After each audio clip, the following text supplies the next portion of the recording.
Você sabe o que é adicção? Provavelmente você já ouviu falar sobre isso, mas em outros termos, como dependência, vício ou até mesmo compulsão. E talvez tenha até visto como adição por conta da definição de algum dicionário antigo. É um termo atualmente definido como um processo contínuo de experiências repetitivas ou de uso prolongado de substâncias, que provoca alterações cognitivas, fisiológicas e comportamentais. Mas vamos deixar a explicação mais detalhada sobre isso no nosso próximo vídeo, tudo bem? Porém, algo importante de se ressaltar nesse vídeo aqui é que substâncias se referem ao que nós popularmente conhecemos como drogas, sejam elas lícitas ou não. O que acontece é que, curiosamente, aqui no Brasil, a Anvisa explica que droga se trata de uma substância ou matéria-prima que tenha finalidade medicamentosa ou sanitária.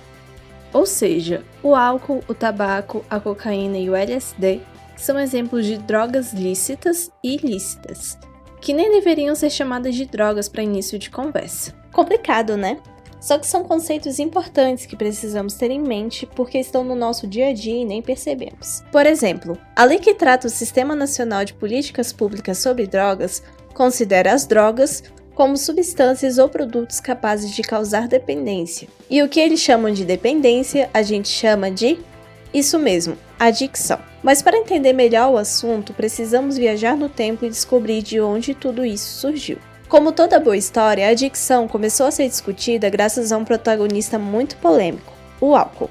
Os primeiros registros sobre o consumo de bebidas alcoólicas datam 4.000 anos antes de Cristo e seguiu-se por vários anos em diversos povos que veneravam os deuses com vinho e cerveja, como Osíris, Dionísio e Sidure.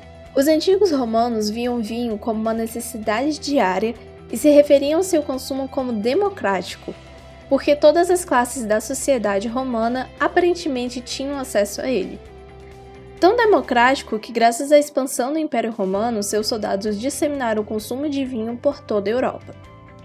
Mas se até Jesus deu ao vinho seu selo de aprovação, por que existe tanta condenação por trás do consumo de álcool? Muitos textos religiosos orientais começaram a discutir sobre os efeitos negativos do vinho e da cerveja no comportamento das pessoas que bebiam em excesso. A Bíblia hebraica cita mais de 130 vezes os efeitos do vinho. Não é à toa que até hoje existe uma discussão de o vício é pecado ou doença? O tratamento deve ser moral ou médico?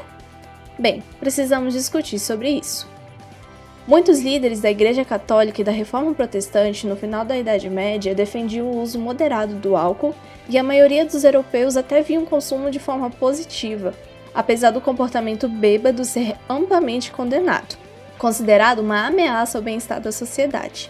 Mas nada impedia as pessoas de consumirem álcool absurdamente, bem mais do que consomem hoje. A embriaguez só começou a ter o melhor controle social com o início da Revolução Industrial, uma vez que havia necessidade de uma força de trabalho confiável e que operasse 100% da sua capacidade. Ocorreram até movimentos nos Estados Unidos contra o consumo de álcool por causa da Revolução Industrial que chegava lá.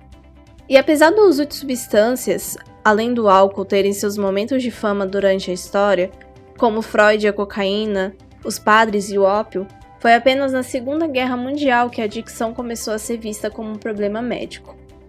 Os traumas da guerra traziam consigo uma variedade de distúrbios e condições que precisaram ser diagnosticados e tratados por profissionais de saúde mental. E entre os distúrbios registrados em alguns militares estavam a adicção e o consumo crônico de álcool.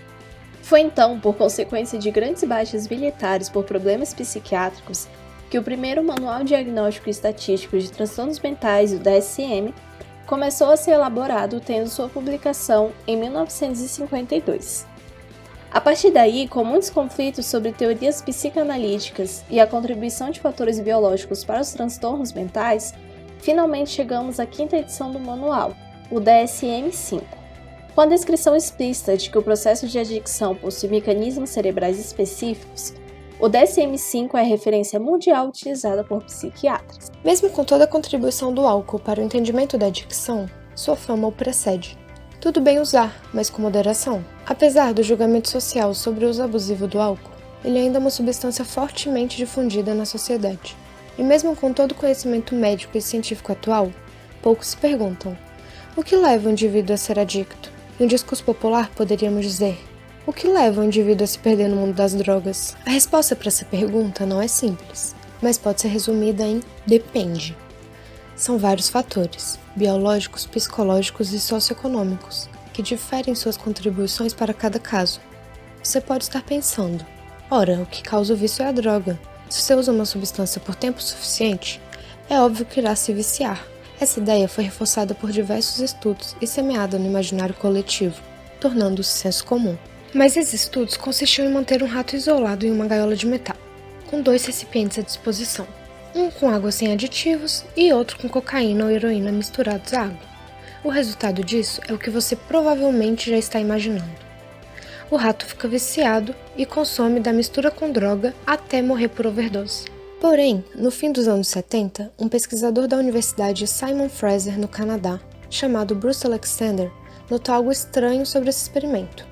As gaiolas eram vazias e os ratos isolados, sendo as únicas atividades disponíveis a eles comer, beber e se drogar. A partir dessa observação, ele pensou: e se o ambiente fosse mais agradável? Alexander montou então uma gaiola comunal com rodas onde os ratos pudessem correr, bolas coloridas e muitos túneis. O experimento ficou conhecido como o Parque dos Ratos. O resultado que ele encontrou foi bem diferente do experimento clássico.